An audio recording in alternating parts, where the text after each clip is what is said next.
Welcome to Strip Coverlet, where we squeeze the bigger picture out of literature. I'm Adrian Ford, and we are here for another poetry discussion. A poetry discussion which will happen in two separate playlists here on the channel. Number one being the poetry discussion playlist. Number two being the Emily Dickinson poetry discussion playlist, now approaching 100 videos long. The poem in question today is one that I don't think I've ever made a video on. It involves a little bit of biography for Emily Dickinson, but I don't think the actual moral lesson, meaning, point of the poem is necessarily autobiographical. The poem is called Before I Got My Eye Put Out, and it reads as such. Before I got my eye put out, I liked as well to see as other creatures that have eyes and know no other way.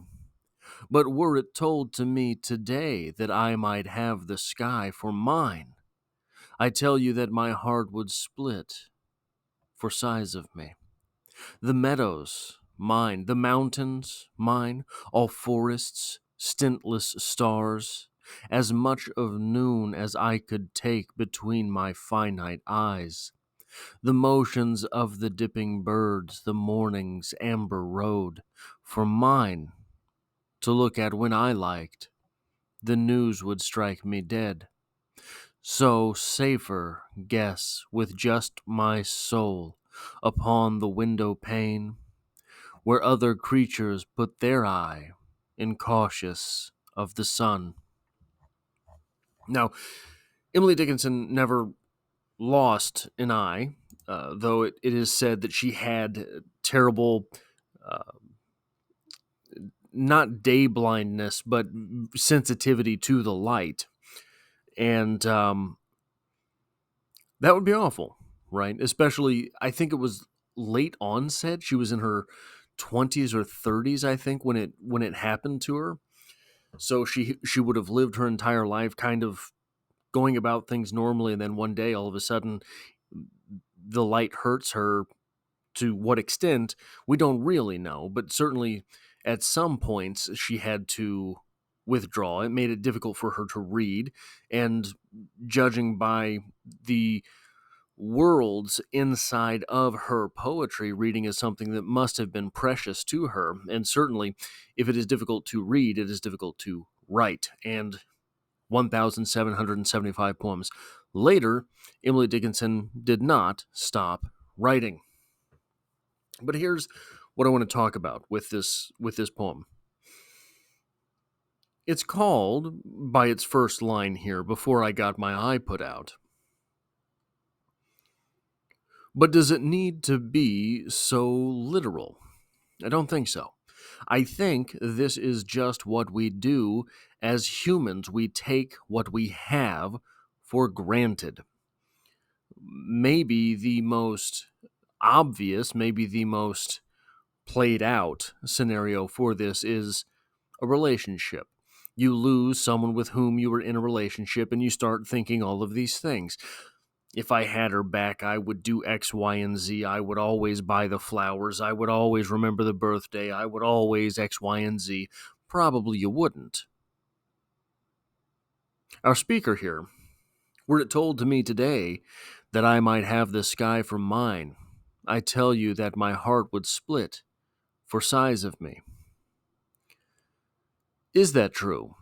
Now, we have Emily Dickinson here, who is obviously pondering over this circumstance of losing sight completely, though she hasn't. Is that the best case scenario for us, to be close to losing something so that we might insist upon its value, that we might find how to value it to its full extent, that we might appreciate it for what it is and what it brings us? Our speaker here is not ambiguous with what it is that they would do were they able to see. List all sorts of things that they would like to gaze upon. But is that a full list, right?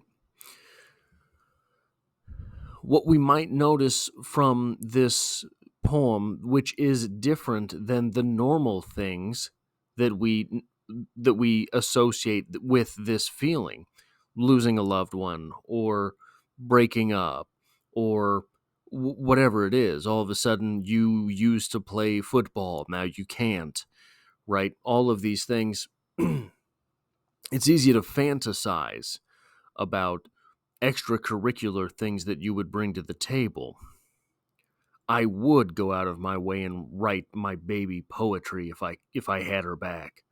I would make a point if my grandmother was still alive to see her once a week. No, you wouldn't. No, you wouldn't.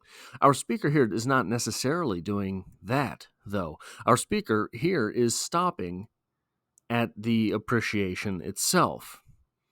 Were it told to me today that I might have the sky for mine, I will tell you that my heart would split for sighs. That is prosaic. But the mountains mine, the meadows mine, all forests, stintless stars. Our speaker isn't listing things that are particularly difficult or otherworldly to get a shot at. Our speaker here is listing the things that might be right outside of this window pane.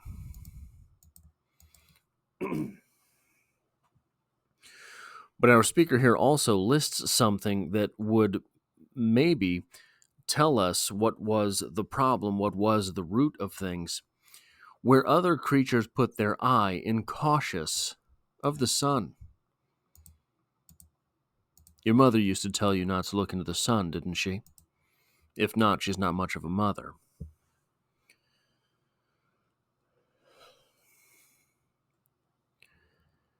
Very unrealistic, however, that this would be the root of our speaker's pain. See what I did there? But this is, in itself, very, very normal.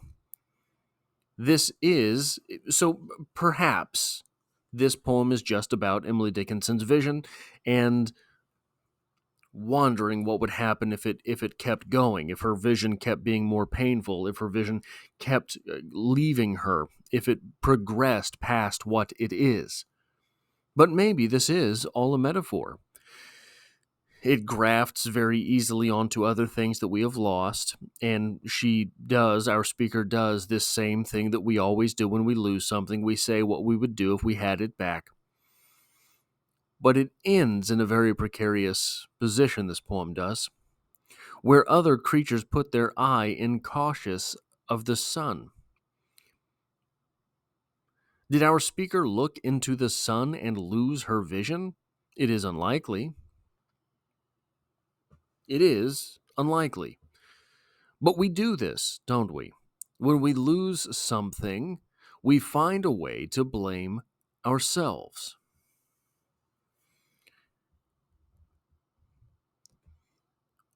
I loved football. I did. In high school. I wasn't very good at it, but I loved it. Now, there was basically no way that I was going to play football beyond the high school level. In the back of my mind, I still have the moment that I know doomed my football career. I was a senior. I was starting at outside linebacker. And in this defense, when someone motioned across, the middle linebacker would pass them off to the outside linebacker. That person would then be the outside linebacker's responsibility in coverage. The middle linebacker on the field at the time did not remember that.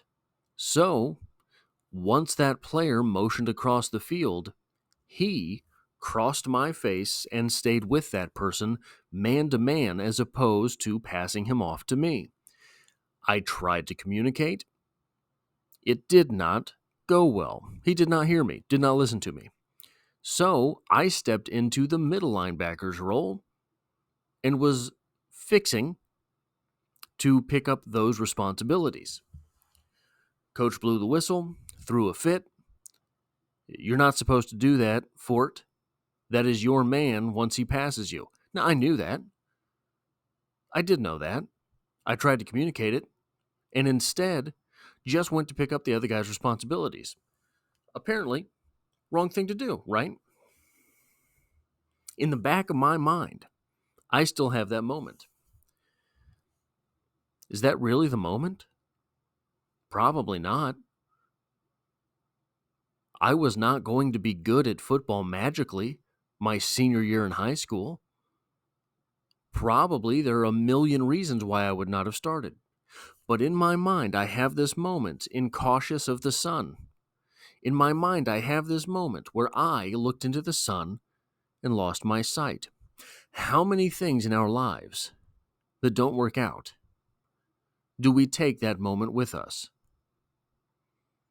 That's all I have for this poetry discussion. If you like or appreciate what I do on the channel, hitting the like button really does help me out on the channel, as it tells YouTube to share this video with other literature lovers.